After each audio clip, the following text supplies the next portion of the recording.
أنا أكبر المشاركين سنا في ذا فويس، وشاء الصدف أنني نسكن في نفس الشقة مع أصغر المشاركين في ذا فويس.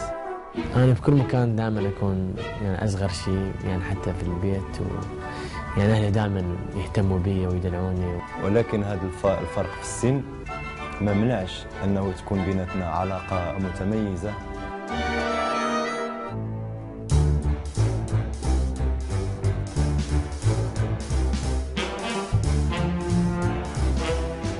وسط مني لا شعوريا كاين رغبة وحاجة إلى اطلاع بدور الأب.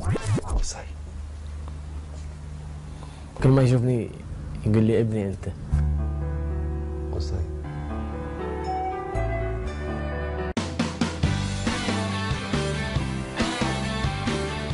محسن هو رياضي. عضلات ما شاء الله ما شاء الله. أنا من نوع يعني كسول شوية.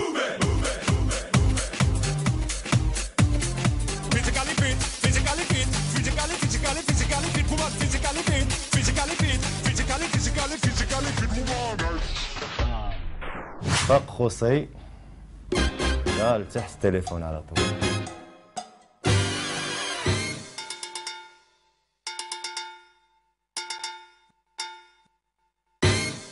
اوف اوف اوف يا قصي. أنا أحب التبريد يعني التكييف.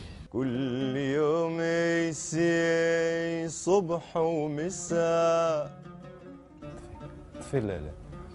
بابا الدنيا حر يا قصي. انا مزيان شو الصوت. بالليل يعني خليه ينام وشغل التبريد. ولابتوب على التليفون. انا مسرور جدا الكون قصي واللي عنده 17 سنه معنا في المنافسه ومعي انا بالضبط في الغرفه. يا محسن يا اخوي